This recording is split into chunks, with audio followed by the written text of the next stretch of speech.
C'est un kiff d'arriver, gros tacle, et t'as tout le public qui se lève. Ouais, c'est énorme ça. Et là, Thierry Henry se tourne vers moi, il me dit vas-y, va t'échauffer et tout.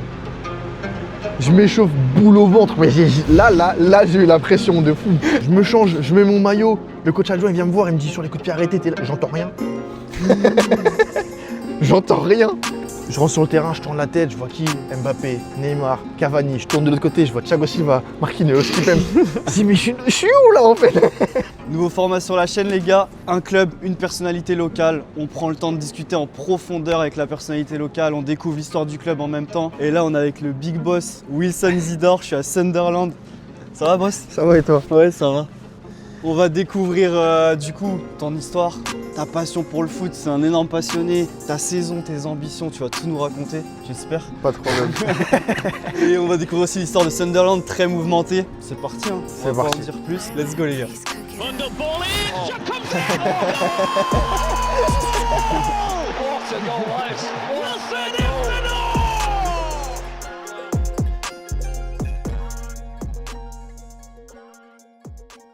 We had it, then we lost everything. Another big goal for Josh King, and it could well be the goal that relegates Sunderland from the Premier League. 2 relegations, silence where there used to be noise. Football forgot us, left us behind, like we didn't matter. But we never left, we never stopped. This city was built on work, pain and pride. We don't have the money, we don't have the stars, but we've still got the fight. We're broke, we're bruised, we're pissed off. And now we're coming back. Proud, broke, furious. We are Sunderland. Was at the right place at the right time, showed great composure. Faut jouer les playoffs. C'est la guerre. Don't even mention it. Really love the club. Je suis arrivé, j'ai pris une claque directe. Our club's definitely come back. Coming back bigger, stronger than we've ever been for a long time together.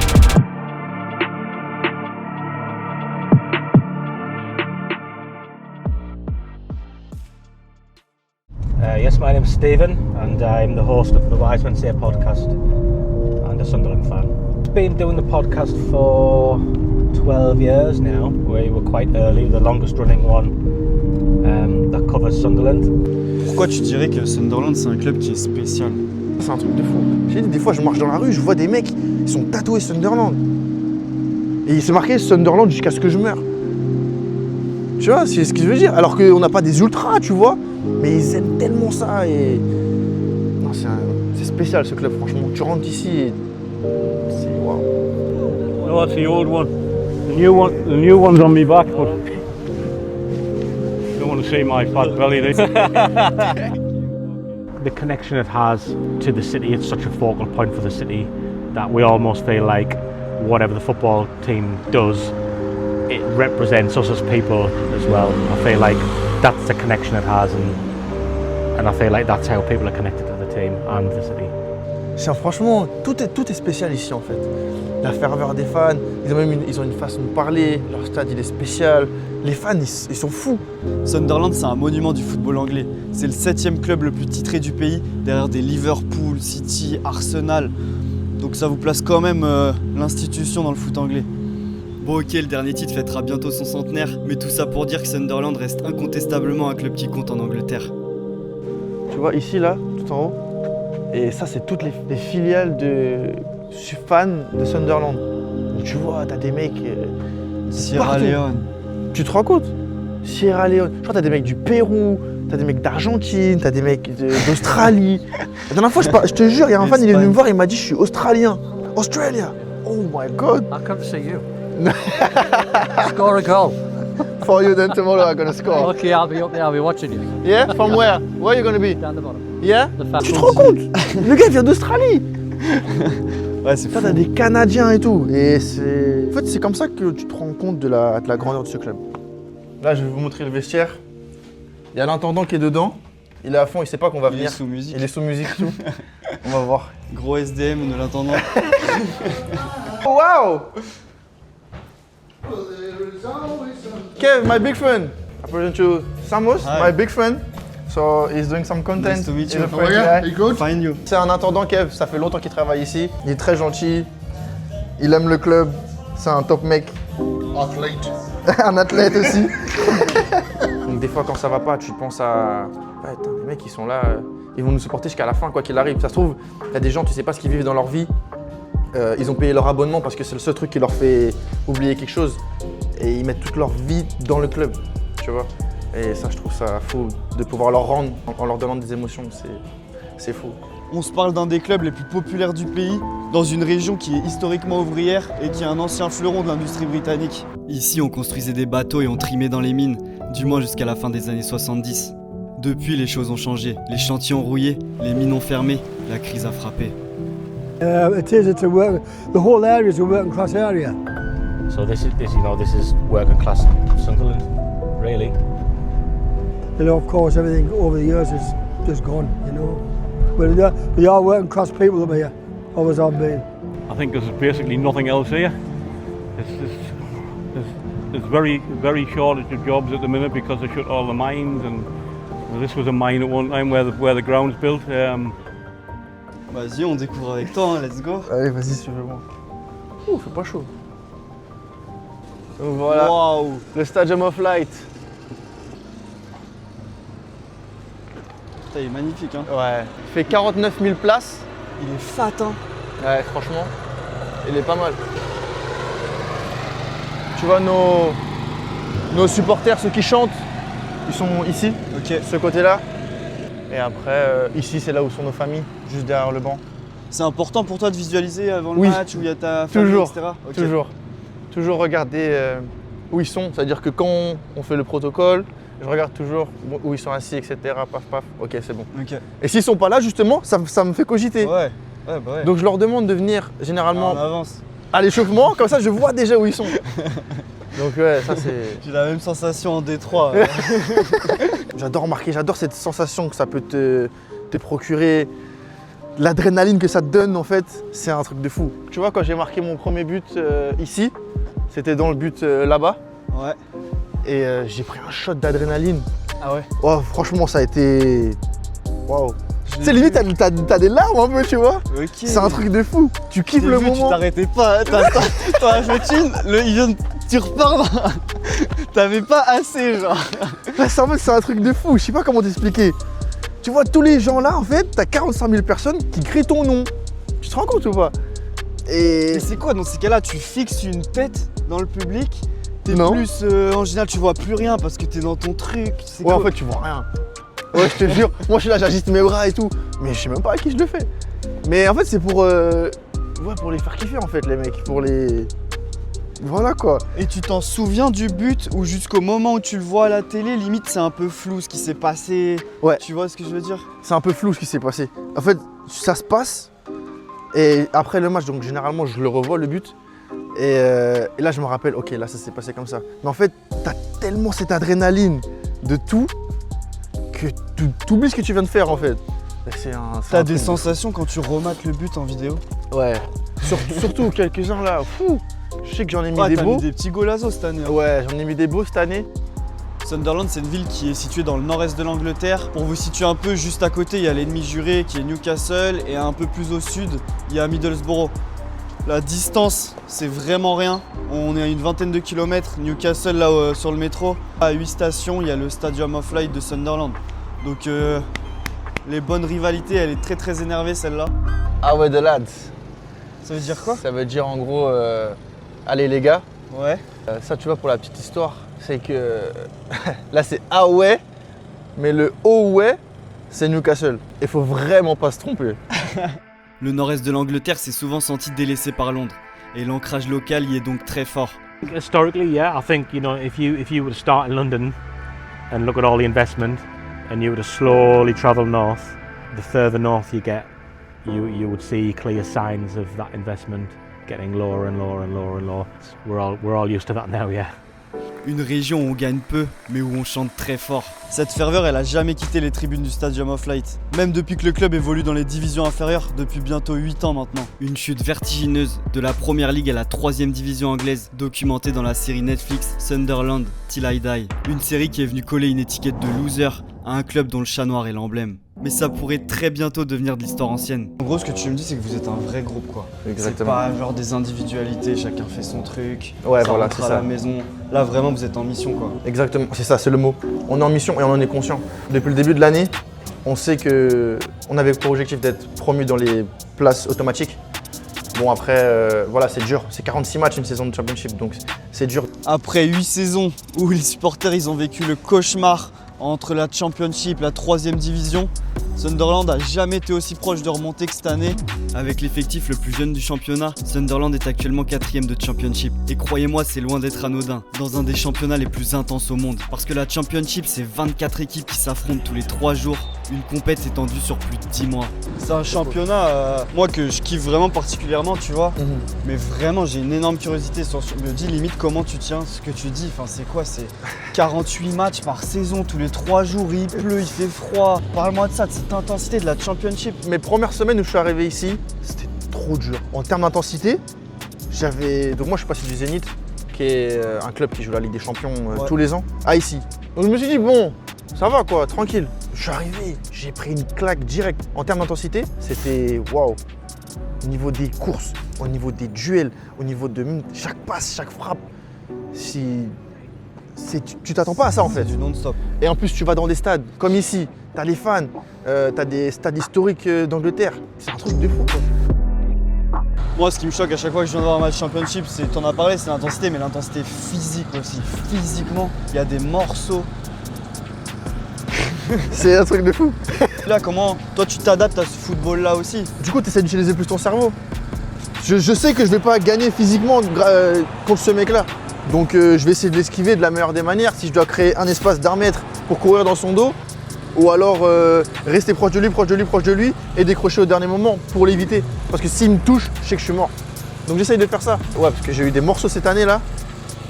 Moi je les vois là, les centraux à chaque fois, à 2 mètres, cuisse comme as. J'ai vu, ouais, c'est un truc de fou. J'en ai eu. J'ai pris des coups de coude, des coups de tête. Le niveau, tu le situes comment le niveau? C'est un football qui est spécial en vrai, parce qu'il y a tellement finalement d'intensité. Pour moi c'est un football différent, tu vois, limite c'est un autre game, tu vois. Je sais pas ce que t'en penses, toi qui es sur le terrain. Mais t'as tellement d'équipes, c'est-à-dire que le style varie à chaque week-end en fait. Tu peux jouer contre Leeds, qui est la meilleure équipe du championnat. Tactiquement, ils vont te mettre 70% de possession et tu vas pouvoir les jouer qu'en contre-attaque. Ou alors tu vas jouer contre Burnley, qui est la meilleure défense de la ligue. Ils te laissent la balle, hein. Ils te laissent la balle, ils en ont rien à faire. Mais ils ont dû prendre 18 minutes dans la saison, alors qu'ils n'ont pas la balle. Donc tu vois, ça varie. Pareil, là tu vois, on va jouer contre Blackburn. Blackburn, c'est pas une très grosse équipe, mais tu vas voir, ça joue au foot. Les mecs, c'est tac, tac, tac, tac, que une touche et tout. Mon premier match là-bas, j'étais choqué. On les a joués pour le Boxing Day. Marqué, Blackburn. Ouais, on les a joués pour le Boxing Day. Mais je suis arrivé là-bas, j'étais choqué de contre qui on jouait. Je connais aucun joueur, hein. Mais les mecs, ça va trop vite et tout. Le niveau, il est, j'ai l'impression, homogène aussi. C'est-à-dire, là, tu peux jouer le 20e, Ouais. il peut te casser les... Tu vois ce que je veux dire? Exactement, exactement. Le fonctionnement de la Championship, il est très simple. Les 2 premiers, ils montent directement en Première Ligue. La 3e place, faut jouer les playoffs. C'est la guerre. 2 demi-finales, une finale à Wembley, match le plus regardé de la saison en Angleterre, c'est un truc de fou. Et ce match, il est considéré comme étant le plus cher au monde. Because the reward is so big, because the Premier League is so rich. And even if you finish bottom of the Premier League, the prize money is way beyond anything you will get when you're in the Championship. Yes, being in the top flight is what people want, but financially the reward is so big. Comment ça peut changer la vie de ce club? Tu comprends? Ça veut dire que c'est pas que nous on est impacté par la montée en Premier League, mais c'est toute la région. Tu vois ce que je veux dire? Parce que demain, t'as Haaland qui vient jouer au Stadium of Light, le stade il sera plein, sûr, mais ça fait bosser les restaurants, ça fait bosser les hôtels, ça fait bosser tous ces trucs là, tu vois. Tu te dis tu montes en Premier League, ça va faire bouger tellement de choses. On vient d'arriver au stade. On est venu tôt pour bien prendre le pouls de l'ambiance avant le match. Wilson devrait être titulaire, donc ça c'est lourd. Stade de 50 000 places. Franchement, il est impressionnant. C'est parti les gars, rien de plus à dire, hein. Let's go. À ce moment-là, toi du match, t'as la pression, t'as la petite boule au ventre ou pas encore? Ouais, un petit peu de pression quand même, toujours.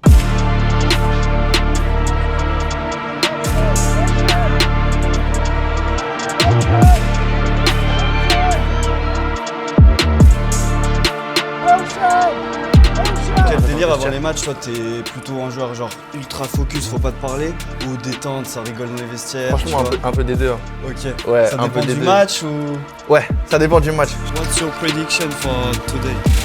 We're going to win 2-1. C'est un kiff d'arriver, gros tacle, et t'as tout le public qui se lève. Ouais, c'est énorme ça. Ça c'est énorme. En Angleterre, j'ai jamais compris ça. Mais c'est exceptionnel.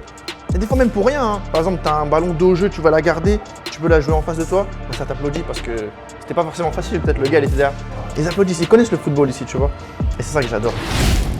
Bon, jour de match, arrosage de la pelouse. Tout à l'heure, c'est Blackburn. Pas trop d'enjeux dans ce match parce que Sunderland va jouer forcément les playoffs. Blackburn, en revanche, ils peuvent encore se qualifier. Donc eux, ils vont mettre de l'intensité, je pense. Wilson, tu nous éteins tout le monde là. Un petit but ou deux et on repart à la maison tranquillement. On s'habitue à ça ou pas? Bon, en vrai, tu t'y habitues, ouais. Ah oui, go les gars. Tu t'y habitues, mais ça reste toujours impressionnant. Ok. C'est-à-dire que là, aujourd'hui, demain, tu vas sortir. Ouais. T'as encore les frissons ou t'es en mode bon, vas-y, c'est match, tu vois, t'es habitué. Non, toujours, tu vois. Moi, à chaque fois que je sors du tunnel, j'ai toujours l'habitude de regarder autour de moi ce qui se passe. Donc, où sont les fans, etc.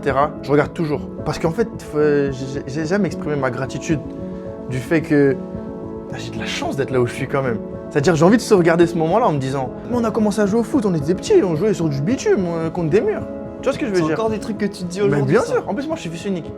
Tu vois, je suis fils unique. Et c'est-à-dire que moi, mon meilleur ami, en fait, c'était mon ballon.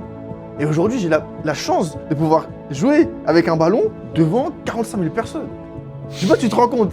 Tu vois ce que je veux dire? Ouais, C'est-à-dire que j'ai envie de profiter. Quand j'étais petit, j'en rêvais tous les soirs.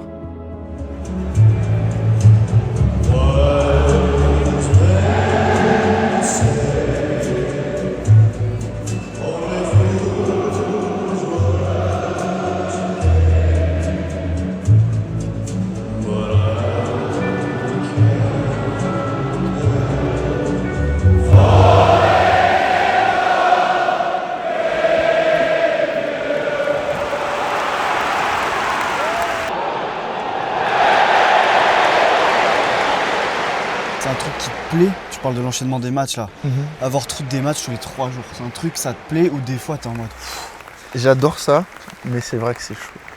C'est chaud. C'est pour ça que je te dis, à un moment, le corps, il peut plus. Même si on a des bêtes de kiné, on a un bête d'espace récupération et tout. Et ton corps, il peut plus à un moment. Tu vois? Même si tu joues avec ton cœur, tout ce que tu veux.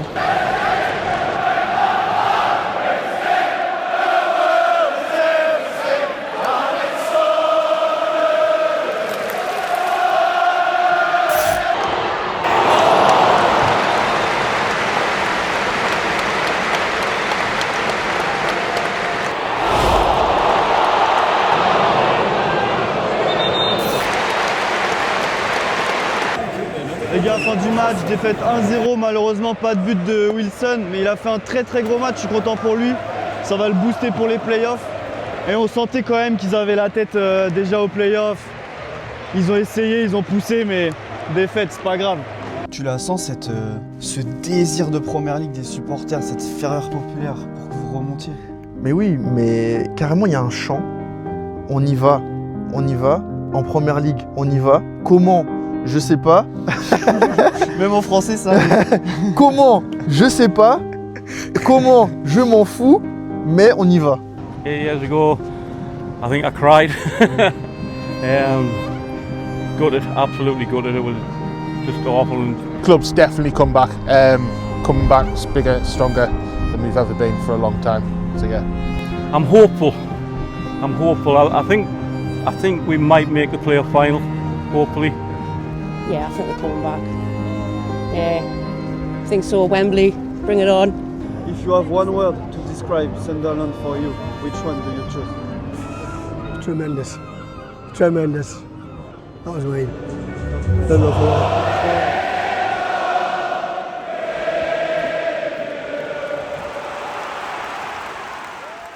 On passe à la partie interview qui est une longue discussion avec Wilson. Vous allez voir qu'il a une histoire hyper touchante, un parcours très atypique aussi, c'est passionnant de l'écouter. Bref, je vous laisse avec Wilson.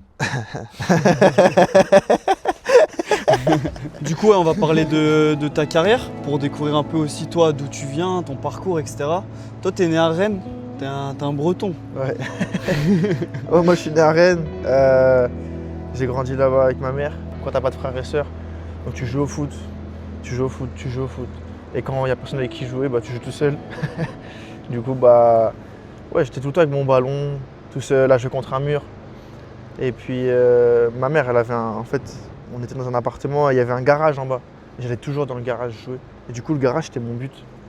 Et je jouais tout le temps là-bas, tout le temps. Les voisins, ils pétaient les plombs. Donc t'as toujours les eu plombs. cette passion pour le foot en vrai. Ouais, toujours. Depuis que je suis tout petit. Et j'ai toujours adoré ça en fait. Et ça a été un truc aussi pour me faire respecter, on va dire. Tu te fais respecter comme ça. T'es un mec qui est fort au foot. Et quand t'es fort au foot, les gens ils te respectent. Et donc moi je kiffais ça. J'ai toujours adoré ça et c'est comme ça que j'ai fait ma place parmi les gens autour de moi. T'es formé à Rennes. Ouais. Tu restes 8 ou 9 ans si je dis pas de bêtises. 9 ans, ouais. Raconte-moi ton expérience au centre. On sait que c'est un des meilleurs de Ouais. France. Je rentre au club de Rennes en 2009, je crois. Et après, j'ai passé toute ma formation là-bas, ma Ouais. pré-formation, formation. Et franchement, ça a été une des meilleures expériences de ma vie en fait. Ah ouais? Ouais. Ok, donc ça se passe bien. Ouais, franchement bien parce que nous, on avait une génération, ma génération 2000, à moi, on avait beaucoup de talent, Ok. tu vois. Et on avait beaucoup de talent issus de la ville. Et au début, quand on était jeunes, on était trop forts. Ok. C'est-à-dire que je te dis ça, on a tous fait équipe de France jeune, on a tous... Aujourd'hui, on est presque tous professionnels. Ok. Tu vois, je pense à des mecs comme Alexis Trouillet, ou Ahmed Omari, qui est à Lyon, Ah. Sofiane Diop, qui est à Ok. Nice. Ah oui, quand même. T'as Sacha Boé qui est au Bayern, Lorenz Assignon qui est encore à Rennes. Donc moi, ma génération, en fait, on a eu des joueurs de fou.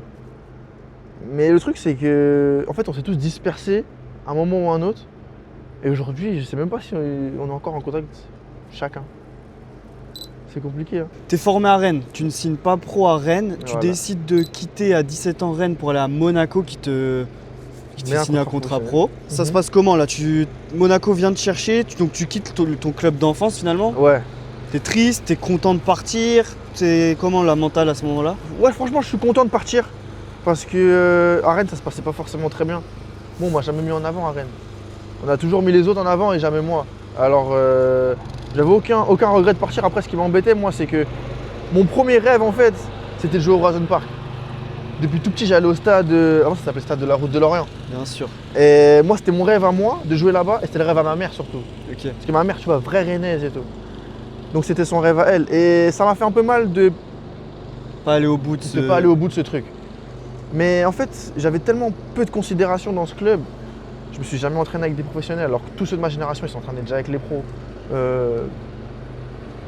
En fait, ce que j'ai pas aimé aussi, c'est que on a commencé à me donner de l'intérêt quand les autres clubs sont venus. Tu comprends? Ouais. Et c'est qu'à ce moment-là que moi, on veut me faire signer professionnel. Et tu vois, je le prends mal en fait. Qu'on a toujours poussé des gens à ma place. Et je pense avoir fait le bon choix en allant à Monaco. Ok. Et à Monaco, tu signes. Et c'est l'époque Falcao, Bernardo Silva, des joueurs comme ça. Falcao, ouais, pas Bernardo, il était déjà parti. Ok. Et bah, du coup, tu sors du centre de formation de Rennes, t'as pas joué en pro et tu t'entraînes avec eux direct. Ouais. Truc de fou. Truc de fou. Et donc ouais, j'arrive pré-saison. Donc c'est l'année Coupe du Monde 2018. Je me retrouve avec des mecs. À ce moment-là, il y a qui? Il y a Ronny Lopez. T'as Jovetic. Yes. Lui, c'est un joueur, j'ai jamais vu ça de ma vie. Ah ouais? Ouais. Trop fort. Il est trop fort. Mais vraiment, c'est un mec. J'ai jamais vu un mec faire des choses aussi extraordinaires avec un ballon de foot. Ah ouais? Ouais, c'est waouh. Si lui, il n'avait pas eu des blessures, etc. Ah ouais, non, franchement. Quoi, techniquement hyper impressionnant. Mais franchement, c'est le ballon, il colle à son pied. Il est costaud. C'est le seul joueur que j'ai vu jouer avec des paires R10. La paire de Ronaldinho, et lui, j'ai dit, toi, t'as le droit. Tranquille, tonton, toi, t'as le droit. Ah, il était trop fort. Des petits piquets à chaque fois. Juste un contrôle, il t'élimine. Il marque d'où il veut. Il met le ballon où il veut. Oh, c'était fou. Il était trop fort. C'est comment c'est aussi un truc que je me demande, tu vois. Toi, tu sors d'un centre de formation, en soi, t'es encore un enfant, tu vois.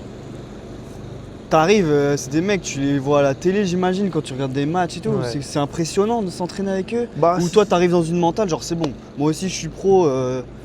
Voilà. Tu vois, des terres. C'est ça. Ok. En fait, c'est impressionnant, c'est vrai. Mais 5 minutes quoi. Ok. Après, tu vis avec. Et si t'es là à être là en disant waouh, je suis en train de jouer avec lui, c'est incroyable et tout. Bah, tu vas pas avancer. Tu vas pas avancer et il suffit que justement, t'as la pression parce que tu joues avec ces mecs-là, tu vas rater un contrôle, il va te crier dessus, tu vas être encore pire. Ouais, Tu vas encore pire perdre tes moyens. Et c'est pour ça qu'il faut que ça reste 5 minutes et après c'est bon. Ton coach à Monaco, c'est Thierry Henry ou pas directement? Non, au début c'est Leonard de Jardim. Ok. Il se fait virer. Et là j'apprends quoi? Thierry Henry va être le coach de Monaco. Mais juste c'était comme ça. Parce que moi Thierry Henry c'est mon idole. Moi c'est... Je sais pas, franchement pour te dire, j'ai tellement regardé de vidéos de Thierry Henry que... Je sais même pas comment expliquer en fait. J'ai passé des heures et des heures et des heures et des heures à regarder. Et quand j'ai appris qu'il allait venir, j'étais tellement content. Je faisais que de lui poser des questions. Je faisais que du travail spécifique. En fait, je voulais trop passer du temps avec lui en fait. Ton idole, il est là pour t'apprendre. Genre, c'est ton coach. Je sais pas si tu te rends compte. C'est un truc de fou. Limite, pendant longtemps, t'as dû te dire que c'est pas réel, genre. Ouais, voilà. C'est-à-dire toutes les choses où je peux me poser des questions, je les pose à mon coach, mais mon coach, c'est mon idole. Tu te rends compte? Ça veut dire que c'est un truc de fou. C'est incroyable. Et du coup, lui, toi, t'es hyper demandeur, et lui, il est vraiment dans ce... Il transmet, il est dans le... Grave. Il est vraiment... En fait, tu lui demandes quelque chose, il va t'aider. Et avec sa manière, tu vois. C'est très charismatique, très... Et moi, j'adore. Il a transmis l'intérieur du pied enroulé, là ou... Ouais. Il nous a fait bosser. J'ai vu, tu l'as mis en plus cette année. Ouais. Tu l'as mis crochet. Mais à cause de lui, j'ai fait que travailler ça toute ma jeune carrière pour l'instant. Je l'ai travaillé un milliard de fois. Mais le problème, ça a été que... Il était un peu trop... Il demandait un peu trop de choses, ce que les anciens n'ont pas forcément accepté à ce moment-là. Ok. Donc ça passe avec des jeunes. Donc c'est pour ça qu'il a eu du succès, par exemple, avec l'équipe olympique. Ouais. Mais le mettre dans un vestiaire où tu as des mecs de 35 ans, où tu demandes à Falcao de faire cette course-là, alors que Falcao, bah, c'est Falcao, quoi. Et ça, je pense que les gens-là l'ont pas apprécié à ce moment-là. Alors que nous, les jeunes, on kiffait. Parce que Thierry Henry dit fais ça, bah tu le fais et tu te tais, quoi. Et tu joues ton premier match pro sous ses ordres. Ouais. C'est lui qui te fait rentrer. Il me fait rentrer, c'est contre le PSG. Scénario de fou en plus. Hein. Ce qui se passe, c'est que moi je suis dans le groupe, je suis un jeune. Et c'est Nasser Chadli qui est titulaire à ce moment-là. Ouais. Le Belge. Il se blesse, 17 minutes de jeu. Ok. Donc il se tourne, direct, il dit Jordi, parce que c'était Jordi Mboula, un ancien du Barça, etc. Bon, Jordi, vas-y, tu vas rentrer. Donc Jordi Mboula, il rentre. Jordi Mboula, on rentre, donc la mi-temps. 47e minute, le gars il se pète l'ischio. Et en fait, il tombe par terre, il est par terre, et tout le monde me regarde. Donc autour de moi, j'ai Kefren Turam, j'ai Loïc Badiachil, j'ai tout ça. Et il me regarde, il commence à me faire ça. Vas-y, genre, va t'échauffer. Et là, Thierry Henry se tourne vers moi, il me dit, vas-y, va t'échauffer et tout. Je m'échauffe boule au ventre, mais là, j'ai eu la pression de fou. Là, de fou, parce que je te l'ai préparé à ça. Ouais, bien sûr. En fait, je me dis quoi? Ouais, on joue le PSG, pourquoi je vais rentrer? Je stresse pour toi, frérot. Et en plus, le pire, c'est quoi? Je m'échauffe 2 minutes. Donc moi aussi, j'aurais pu me péter. Waouh. Tu vois? T'as même pas le temps de rentrer dans ta préparation que t'es déjà sur le terrain. Mais en fait, comment t'expliquer? C'est que je suis même pas rentré. En fait, même quand je suis rentré sur le terrain, 2 minutes encore après, je réalisais pas. Tu vois? C'est-à-dire, je me change, je mets mon maillot, le coach adjoint il vient me voir, il me dit sur les coups de pied arrêtés, t'es là. J'entends rien. J'entends rien. Le seul truc qui se passe, c'est qu'à un moment, le coach, du coup Thierry Henry, il arrive, il vient et il me fait bon vieux. Fais ce que tu sais faire. Fais comme tu fais aux entraînements, tu vas rentrer côté gauche. Je rentre sur le terrain, je tourne la tête, je vois qui? Mbappé, Neymar, Cavani. Je tourne de l'autre côté, je vois Thiago Silva, Marquinhos, Kipem. Je dis mais je suis où là en fait? Tu vois ce que je veux dire? Ah ouais, c'est une folie. C'était un truc de fou. Et j'ai kiffé ce match-là, je le verrai jamais. Tu fais un bon match? Ouais, quand même pas mal. Hein. Je crois que je frappe 2 fois, une où c'est Nkunku, il a dévié, elle passe vraiment à ras du but. Et après je fais une frappe de langue, Rabiot dévie. Vous faites combien à la fin? On perd 4-0. Ok. Mais moi ça n'avait pas d'importance pour moi. Ouais, j'imagine, mais... Ça n'avait pas d'importance. Le stress, il a fini par partir du coup. Ouais. Tu rentres au final, après, c'était un genre de foot quoi. Tu rentres dans ton match. Je vais te raconter une anecdote. Du coup, je rentre sur le terrain et plein de fougue. Tu vois, j'ai envie de montrer. On joue contre le PSG. Nkunku, il a un ballon. Carton jaune. Ouais, c'était sûr. En fait, il fait un contrôle où la balle, elle monte un peu. Et moi, du coup, je vais aller fort. Je mets le pied, je le découpe. Mais je viens de rentrer, ça fait 5 minutes. Là, les joueurs du PSG, ils viennent tous autour de moi en mode « Mais t'es fou, qu'est-ce que tu fais ?» et tout. L'arbitre, il dit « Ouais, c'est pas bien et tout ce que t'as fait et tout, etc. » Je pensais que j'allais prendre rouge. T'as eu peur de prendre Ouais, de si manger rouge. je prenais rouge, là, franchement, c'était... Oh, l'enfer. Ah, j'ai eu chaud. Ok, waouh. Et beaucoup de fois, cet enfoiré, il restait au sol. Ah, j'ai mal. Elle est incroyable Je voulais l'anecdote. lui dire en gros, lève-toi s'il te plaît, vas-y, pars maintenant, tu vois. Et tu demandes un maillot à la fin du match? Ouais. Tu prends qui, Neymar? Non, Kylian. Ok. Et tu es prêté de Monaco à Laval Exact. en N1. Exact. Ouais, du coup... T'es content à ce moment-là quand raconte-nous ça, comment ça se passe, ce choix de prêt, c'est ton initiative, c'est le club? En fait, ce qui se passe, c'est que, tu vois, après ma saison à Monaco, déjà pendant ma saison, je me blesse et ça m'éloigne du terrain 3 mois. Donc c'est chaud et pendant les 3 mois, Thierry Henry se fait virer, il ramène Jardim. Ouais, franchement, c'était une situation trop compliquée. Et malgré ça, je reviens, je pars faire l'Euro U19 avec l'équipe de France à ce moment-là. Et ça te fait du bien, non Ouais, quand même, parce que j'ai pas joué pendant 3 mois, je reviens. En plus, c'est bien parce que c'est des sélections, tu vois. C'est-à-dire que j'avais vraiment. Potes, non? Il y a mes potes là-bas et tout, mais même mes potes de Rennes qui sont là-bas. Donc franchement, c'était cool. Et donc je reviens, donc je fais l'Euro. Et en fait, quand je reviens de l'Euro, on me fait comprendre que cette année-là, on va pas compter sur moi. Donc déjà, je vois parce que je reprends avec la réserve. Je viens de finir l'Euro, mais je reprends avec la réserve, tu vois. Du coup, je me dis, ouais, bon, c'est chaud.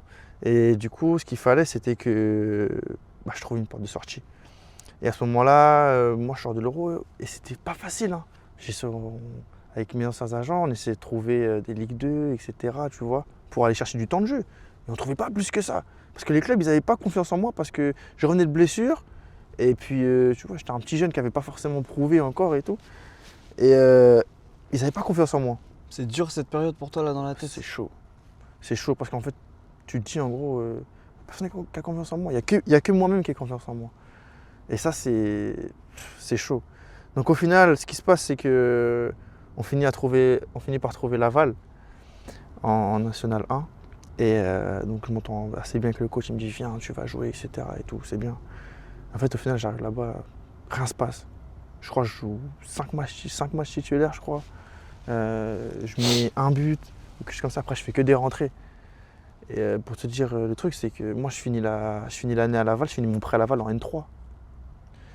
Tu vois? Donc ça veut dire que je passe d'un mec, la saison d'avant, je jouais contre le PSG, je rentre contre le PSG, etc. La saison d'après, je me retrouve à jouer en N3 à Laval. Ouf. Ouais. Alors en plus, t'es prêté. Tu vois? Donc c'est-à-dire que tu vas revenir avec l'étiquette d'un mec qui a échoué son prêt et qu'en plus, tu t'es préparé comment pour revenir? Tu joues en N3. Mais c'est presque rassurant d'être prêté à ce moment-là, non? T'es en mode au moins, vas-y, je retouche au monde pro et... Oui et non, parce que je vais t'expliquer. Je reviens à Monaco et Monaco, ils me font comprendre on va devoir se séparer de toi. Et en fait, à ce moment-là, moi, Monaco, je voulais pas forcément non plus quitter le club. Donc je leur ai dit quoi? Je leur ai dit, écoutez, je m'arrange avec l'ancien directeur sportif, président, pardon, qui était... c'était qui à ce moment-là? C'était Oleg Petrov. Et je lui fais comprendre, voilà, il y a eu l'année Covid, ça n'a pas été facile pour moi, j'ai pas forcément joué. Laissez-moi une chance, je vais vous montrer que je vais pas vous décevoir. Après, ils m'ont dit oui, mais tu sais, il va falloir faire des concessions financières. Du coup, j'ai dit, moi, je l'ai fait les concessions, j'ai jamais joué pour l'argent, je n'ai rien à faire. Tu vois? Et donc, je l'ai fait. Et là, j'ai Bastia Borgo, en National 1, qui m'appelle. Au début, je dis, Bastia Borgo, je vais aller en Corse. L'année dernière, ils ont failli être relégués. Et en fait, du coup, bon, je parlais avec le coach il me dit, écoute, tu viens petit. C'est Jean-André Ottaviani à ce moment-là. Petit, tu viens, tu vas jouer. Moi, j'ai besoin de toi. Là, en plus, j'ai un autre attaquant avec moi qui s'appelle Geoffrey Durban. Il va prendre soin de toi, il va prendre sous ton aile, etc. Sous son aile. Viens. Et du coup, j'arrive en Corse. Frérot, c'était la meilleure expérience de ma vie. Ah ouais? Mais c'était la meilleure expérience de ma vie. J'ai dire quelque chose, j'ai plus pris de plaisir à Bastia Borgo que j'en ai pris au Zénith. Tu comprends ce que je veux dire? C'est une folie ça. Alors qu'on parle, tu vois, de deux extrêmes, hein, mais vraiment. Comment t'expliques ça? Bah en fait, je me suis senti aimé déjà, parce que je te dis que c'était un gros facteur pour moi. Et puis je suis tombé avec des mecs trop bien quoi, qu'ils avaient qu'un seul objectif, c'était de me faire progresser, de faire la fierté de leur île et me faire grandir en tant qu'homme aussi. Et je suis tombé avec des mecs, des Corses. Mais trop bien, tu vois, je pense à des mecs, je pense à comment il s'appelle, Alexandre Cropanèse, Grimaldi, etc., Paul-André Guérin, des mecs comme ça. Et en fait, tu sais, j'étais limite à la fin, même moi je voulais être corse, tu vois ce que je veux dire? T'as l'accent ou pas un peu? Non, pas quand même. Mais j'ai pris trop de plaisir ici, et du coup, ce qui se passe, c'est que je suis performant, je mets 16 buts, je crois, quelque chose comme ça. Je finis révélation de l'année en national.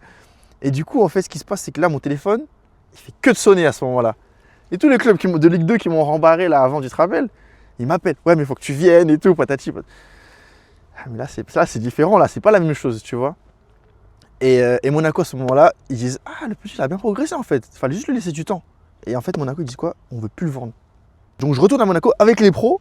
Donc, cette fois-ci, je retourne dans le groupe pro à Monaco. Tu as Tchouaméni, tu as Youssouf Fofana, tu as Axel Dissassi, tu as Sofiane Diop qui était déjà en place. Toi, tu as des mecs costauds, tu vois. Moi, donc, bref, je reviens. C'est comme si je repartais à zéro en fait. Là, je reviens de la nationale pour être avec des mecs qui, l'année dernière, qui se sont qualifiés pour la Ligue des Champions. Et qu'ils ont fait les barrages. Et donc, du coup, je reviens. Coach Niko Kovac, il aime beaucoup comment je joue, etc., etc. Donc c'est plutôt pas mal. Et après Monaco, tu vois, système trading, ils ont quand même ramené un attaquant plus jeune que moi pour plus cher. C'était Myron Boadou à ce moment-là. Okay. Et ils le font pas sûr, ils le poussent quoi, tu vois. Ils le poussent parce qu'il faut renta. Et puis, mais du coup je reviens, je regoute à la Ligue 1. Ça te fait du bien? Ouais, ça fait du bien. En fait, je me dis, il y a 1 an et demi, j'étais en National 3, à Laval, je jouais sur des synthétiques, contre des mecs qui travaillent à côté, tu vois. Et là, maintenant, je vais faire un match, parce que j'ai fait les tours préliminaires de la Ligue des Champions, avec Monaco à ce moment-là. Donc je passe de ça à ça. Et même l'année d'avant, j'étais en national. Tu vois ce que je veux dire? C'est un truc de fou quand même. T'as douté un moment là, sur la période Laval-Bastia, en mode... Ouf, là, ouais. Attention, tu vois. Ouais, j'ai douté. Un moment, parce que je sais que si je rate mon prêt à Bastia, je suis foutu. Ah ouais, tu le vis comme ça? Ouais, je le vis comme ça. Parce que Monaco, à ce moment-là, ils veulent me dégager, tu vois. Et donc ça veut dire que je vais là-bas en mission. Mais quand je te dis en mission, ouais, il fallait que j'arrache tout. J'avais pas le choix en fait. C'est comme ça. Il fallait que j'arrache tout. Et grâce à Dieu, ça s'est bien passé. Et voilà, après, je suis retourné à Monaco. Donc je fais quand même la première partie de saison avec Monaco, avec le coach Kovac, qui était trop bien. Franchement, le coach Kovac, qui est maintenant il est à Dortmund, je crois, c'est ça. Ouais. Et qui était vraiment trop bien. Un grand entraîneur, franchement. Tu sens qu'il a coaché des grands joueurs, qu'il a l'expérience, qu'il a tout ça. Moi, j'avais kiffé. Mais j'avais pas assez de temps de jeu. Donc, c'est-à-dire, je rentre en fin de match. Mais il te faisait confiance? Un peu? Confiance, oui et non. En fait, il me faisait jouer quand il avait l'occasion, quand il pouvait me faire jouer. Tu vois ce que je veux dire? Ouais. C'est-à-dire, il y avait des mecs avant moi. Mais que quand ces gars-là, ils ont eu ce qu'ils avaient à faire, bah vas-y, c'est bon, on peut envoyer Wilson. Tu vois ce que je veux dire? Ouais. C'est-à-dire, il me prenait quand même encore pour un petit. Malgré ce que je montrais aux entraînements et tout, tu vois. Et en janvier, il y a un changement de coach. Ils font venir Philippe Clément. Et lui, il me fait comprendre que ouais, je compte pas sur toi, moi.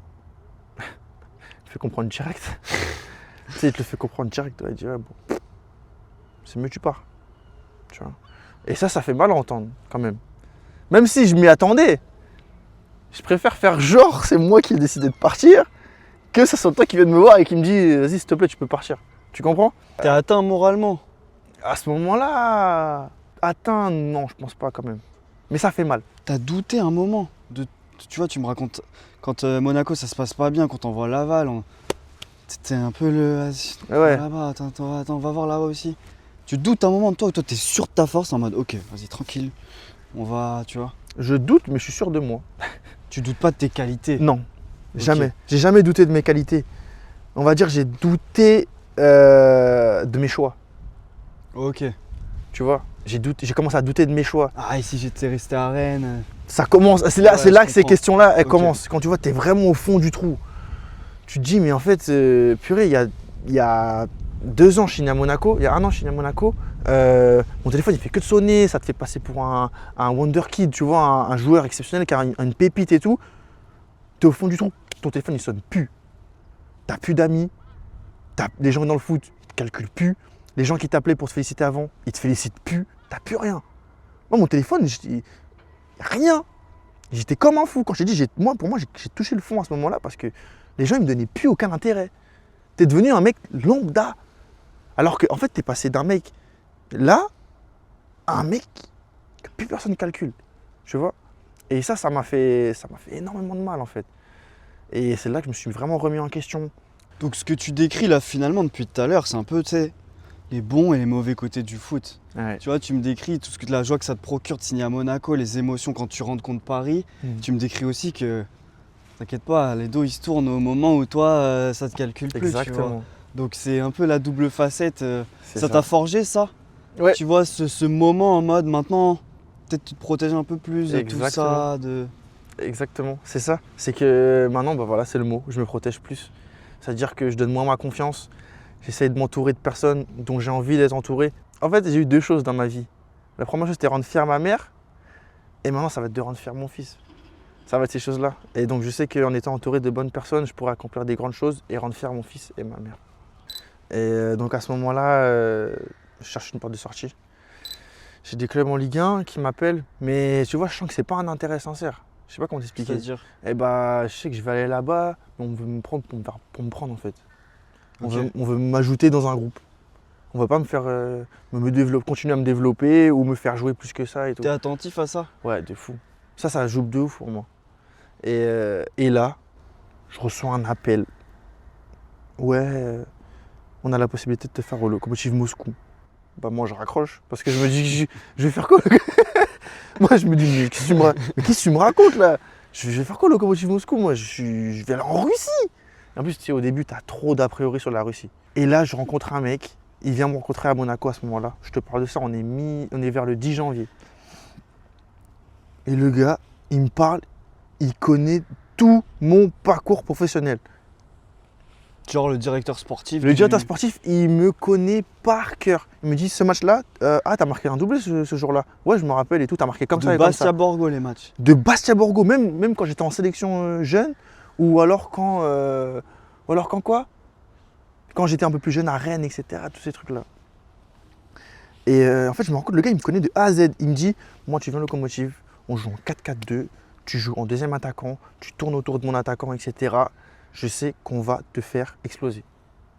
Et après, il me dit, mais tu sais au moins qui est la tête de notre projet? Moi, je dis, bah non, je ne suis pas le Lokomotiv Moscou. Il dit, c'est Ralf Rangnick. Ok. Et donc, en fait, Ralf Rangnick, il était la tête du projet. En gros, il voulait faire une passerelle entre la Russie et l'Allemagne. Tu vois, donc il voulait faire jouer des jeunes en Russie et les ramener directement en Allemagne. Ok.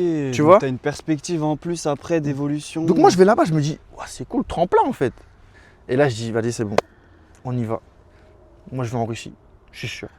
Ah, c'est chaud. Ouais. Mais en fait, je me dis, je vais là-bas, je cartonne tout, je pars. Donc j'arrive en Russie. Wow. Ah, c'est ça la Russie? C'est un truc de ouf en fait. J'arrive, je vois des grands bâtiments, je vois des trucs magnifiques et tout. Et franchement, c'était bon. Après la Corse, parce que la Corse était un peu plus spéciale, tu vois. Mais en termes d'expérience, c'était waouh. Ouais, on n'est pas que sur du foot là. On n'est pas que sur du foot. Ok. Tu vois, mon fils, il est né là-bas, il est né en Russie, tu vois. C'est un truc de ouf. Et ça se passe trop bien. J'arrive dans un club, le Lokomotiv Moscou, qui est aussi en train d'essayer de revenir un peu en haut de l'échelle, tu vois. Ils essaient de revenir plus haut dans le championnat et tout. Et ça se passe trop bien. Je fais 11 matchs, je crois. Je mets 8 buts sur mes 11 premiers matchs. Je marque dans le derby.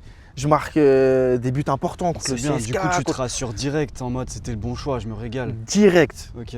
Et puis à ce moment-là, avec moi, il y a Alexis BKBK. Il est grave cool, Alexis et tout. Donc on a grave kiffé.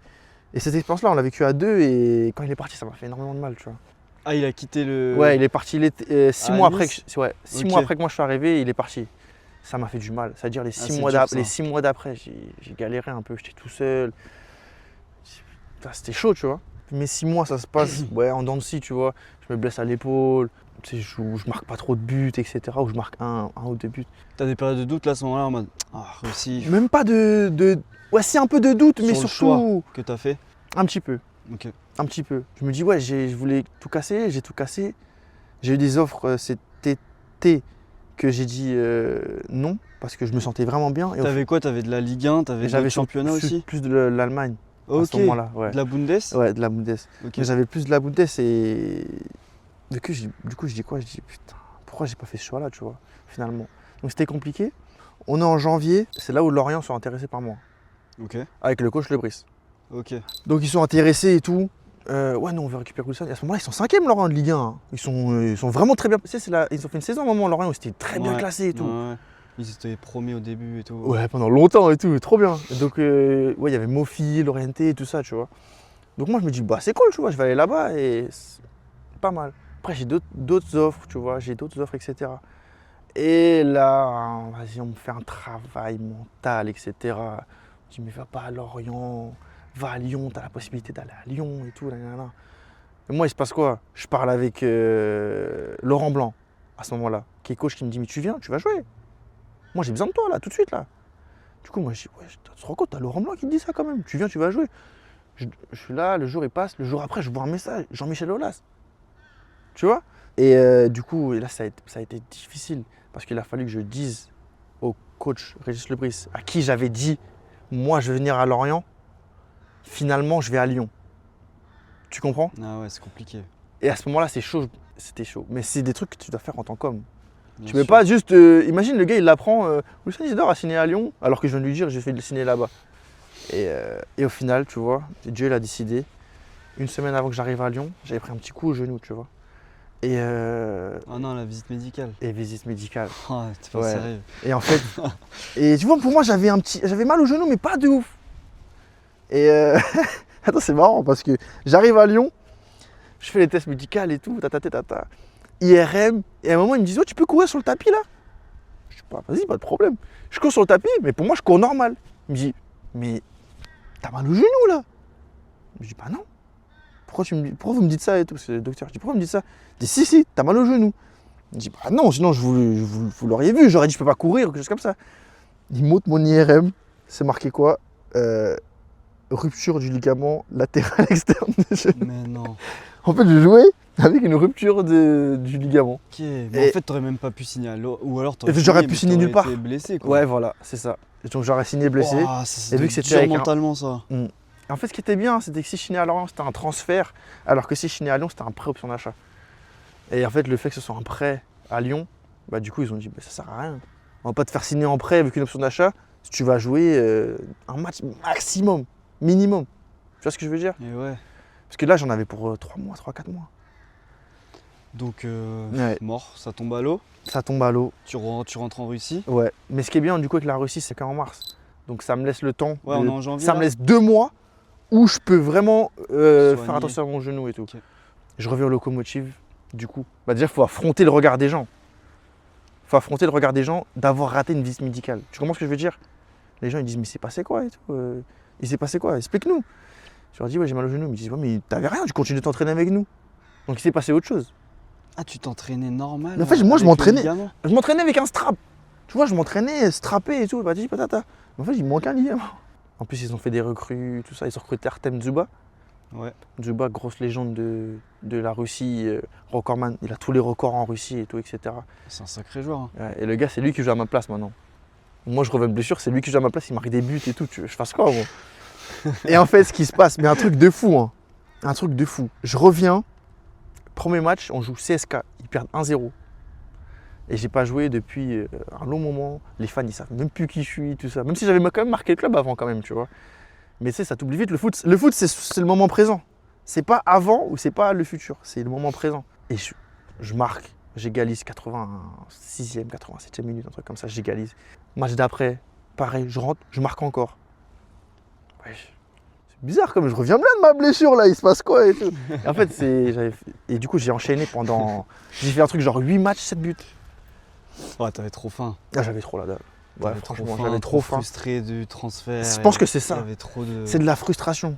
Donc je marque mes 7 buts en 8 matchs. Je marque tout le temps. Ça, c'est ta deuxième saison? Ouais, Ou ma deuxième non, saison. c'est la continuité de la première? Non, ma deuxième saison. Ok. Donc ça se passe très bien et tout. Mais tous les buts que je marque, je les mets en sortie de banc. À un moment, il me met titulaire, je marque pas. Il me remet sur le banc, je marque. Trop chelou.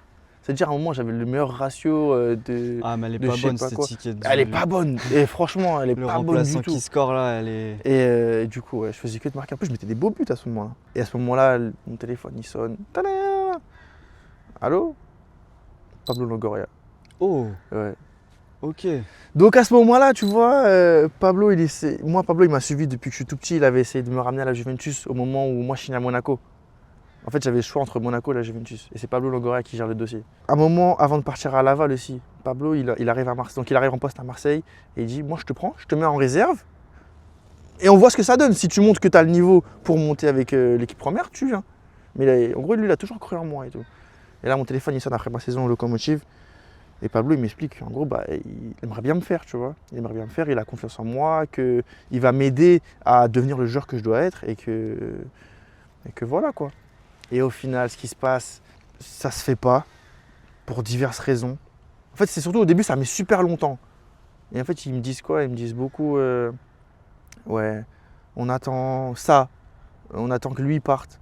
En fait, lui, il part. Mais finalement, ils me disent, ouais, mais on attend de se qualifier en Ligue des Champions. Il se qualifie pas en Ligue des Champions. On attend ci, on attend ça. Et moi, j'arrive le 30 août. Ma femme, elle est enceinte. Je me retrouve en Russie encore, alors que j'avais envie de partir. Tu vois, à la base, moi, c'était un tremplin la Russie. Je voulais pas m'éterniser là-bas. Et après, j'ai eu un problème. Du coup, au dernier moment, mes agents, ils me trouvent Metz. Au final, Metz, ça se fait pas parce qu'ils trouvent pas un accord avec mon club Locomotive en termes d'argent et tout, etc. Je retourne en Russie. Et là, il y a le Zénith qui m'appelle. Mais tu vois, je suis pas forcément content d'y aller. Parce que moi, je voulais pas forcément. T'avais envie de tourner une page. Ouais, j'avais envie de tourner le chapitre Russie. Finalement, j'arrive en Russie, au Zénith. Je me dis, purée, ma femme, elle est enceinte. J'avais pas forcément envie de rester là-bas. Mais bon, c'est comme ça, on va vivre avec, tu vois. Donc, grave bien, tu vois. Grand club, grand stade, meilleure équipe du pays, tout ça. Effectif de fou. Je me dis, je vais être avec des Brésiliens, ils vont me faire des passes de malade et tout, ça va être trop bien. Je suis bien dans ma tête. Premier match, but. Je me dis, oh, pas mal, tu vois. Pas mal. Ça met du baume au cœur. Ouais, voilà, c'est ça. Dans un moment où t'en avais besoin. Exactement. Mais j'arrivais pas à switcher. Tu vois, donc ça veut dire que j'arrivais pas à vraiment m'investir pour réussir là-bas. Tu comprends? Toi, dans ta tête, t'étais déjà parti ailleurs. En fait, voilà, exactement. Se remettre dans la méta. Exactement. Russie, Zénith, c'est dur. En plus, du coup, j'arrive dans un nouveau vestiaire où j'ai pas forcément envie de connaître les mecs qui sont avec moi. Parce que j'ai pas envie d'être là. Tu comprends ce que je veux dire? Ouais, je comprends, ouais. Et après, bonne expérience quand même le Zénith. Je joue avec des joueurs top. Sur le CV, ouais, c'est pas mal, hein. Vraiment, quand même. C'est solide. C'est clair. Hein. Mais je suis fier d'avoir fait partie du Zénith. Gros club, grosse fanbase, magnifique ville, tu vois. Des joueurs top, avec des qualités folles. Que je pense, par exemple, ils venaient en Championship, ce serait les meilleurs joueurs du championnat. Ah ouais. Ouais, bah largement. Le niveau un peu pour situer les gens en Russie, le championnat, parce qu'encore une fois, moi, tu vois, je connais pas du tout. En termes de qualité, je pense que c'est mieux. Ok. C'est mieux que la Championship. Ah ouais, ok. Ouais, oh, largement. Mais en termes d'intensité, ça n'a rien à voir. La Championship, ou je pense que même la Première Ligue, tout ça, c'est... Ouais, des années-lumière. Des années-lumière, ouais. Ok. Et ouais, et du coup, tu remportes le titre avec le Zénith. Ouais, donc... Ton premier ouais. En pro. Premier trophée de ma carrière, c'est le triplé. On gagne championnat, coupe, super coupe. Donc à la base, moi C'est bien pour faire ton expérience là-bas. En fait, voilà. Il fallait que ça se finisse sur ça. Et je repars avec des trucs. Une bonne tu note. vois ce que je veux dire? Ouais, sur une ouais. bonne note. Et scénario de fou, à la dernière journée, on joue tous en même temps. On joue Krasnodar, Dynamo, Zénith qui peuvent être champions. Et finalement, le Dynamo bat Krasnodar qui ne finit pas champion et nous on finit champion. Oh. On marque à la Encore 80e en plus. Hein. Un vieux but tout catastrophique. Et du coup on finit champion. Trop bien. Et premier trophée de ma carrière. Mon fils il était déjà né, c'est-à-dire que je peux prendre une photo avec la coupe avec mon fils et tout. Incroyable. Donc je pars du Zénith content mine de rien. Parce que je pars avec un trophée. Et du coup, au Zénith, le téléphone il sonne à l'été et qui t'appelle? Comment ça se fait avec Sunderland? En fait, à la base, moi je dois aller à Brest. Tu dois aller à Brest? Ouais. Ok. À la base, saison, pour jouer cette saison-là ouais. en Ligue des Champions et tout. Ouais.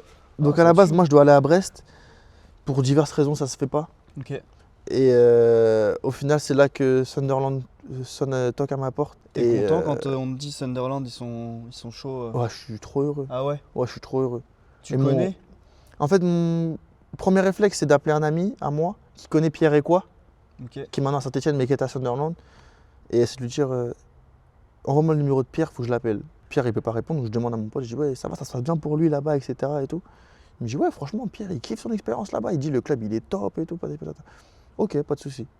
Donc déjà, ça me rassure. Parce que c'est bien d'avoir un point de vue de coach ou de directeur, mais il faut avoir le point de vue des joueurs aussi. Et après, je parle avec le coach, je parle avec le directeur sportif, tout. Et voilà, c'est comme ça que j'ai atterri à Sunderland. Et avec le coach, en fait. Dès que le coach j'ai entendu, j'ai dit j'y vais. Du coup, quand tu es au centre de formation de Rennes et surtout au début de Monaco, tu es souvent appelé en équipe de France jeune. Ouais, quand même. Hein. Première sélection, je l'ai fait en U17. Le coach, c'était qui le coach? C'était Lionel Rouxel à ce moment-là. Donc c'est un Breton qui est de Guingamp à la base. Et moi, je performe un peu, tu vois, avec les U17, les U19. Et donc, il décide de m'appeler. Et en fait, moi, je suis presque un des derniers de ma génération à être allé en équipe de France. Parce que je te dis, en fait, ils envoyaient tout le monde avant moi. Et tu vois, c'est des trucs à Rennes qui m'ont fait du mal un peu. Ce qui a joué aussi dans mon choix de partir. Et donc, du coup, après, je fais U17, U18, U19, U20. Et ma dernière sélection, elle aurait pu se faire. Donc, quand j'arrive au Locomotive, je suis présélectionné avec les espoirs. Donc, par Sylvain Ripoll à ce moment-là. Et en fait, c'est match contre l'Ukraine. Ah, ok. Moi, je suis en 2000 et c'était la dernière sélection possible pour les 2000 pour ça. Ok. Et du coup, j'ai vu, pour remonter un peu en arrière, tu joues l'Euro et vous allez en demi-finale contre l'Espagne. Ouais. Et tu rates ton péno. C'est un souvenir marquant pour toi, ce péno manqué en demi. Après, t'es pas le seul dans la séance à rater. Maxence y rate aussi. C'est un truc qui t'a fait du mal. Après, ça reste. Ouais, ça m'a fait du mal. Ça m'a fait énormément de mal. Sur le coup, ça m'a détruit en fait. Ouais. Ouais, sur le coup, je vais pas me mentir, ça m'a détruit. Et en fait, faut se remettre dedans après et c'est pas facile. C'est vraiment pas facile. Et là, t'as 24 ans, tu vas avoir 25 à la fin de l'année. L'équipe de France A, c'est un truc qui est dans ta tête, dans un coin, où t'es en mode, vas-y, je fais mon chemin, on verra ce qui se passe, ce qu'il adviendra, tu vois. En fait, je reviens tellement loin pour me fixer des barrières. Tu comprends ce que je veux dire? Ouais. Et là, c'est comme si je te parlais en étant le Wilson qui joue en N3 à Laval. Donc je peux pas me mettre de barrières. J'ai envie d'aller le plus haut possible. On verra ce qui se passera. Maintenant, aujourd'hui, je suis focalisé sur ce qui se passe ici. On sait jamais, ça peut aller vite. Si ça arrive, tant mieux. Comme je te l'ai dit, mon objectif, c'est de rendre fier mon fils et ma mère. Et je pense que ça les rendrait assez fiers. Donc la sélection, pourquoi pas. Merci beaucoup, boss, c'était incroyable. J'ai pris énormément de plaisir à faire ça avec toi. C'était cool. C'était trop bien et vas-y, on verra l'année prochaine en première ligue. Épisode 2. Avec plaisir.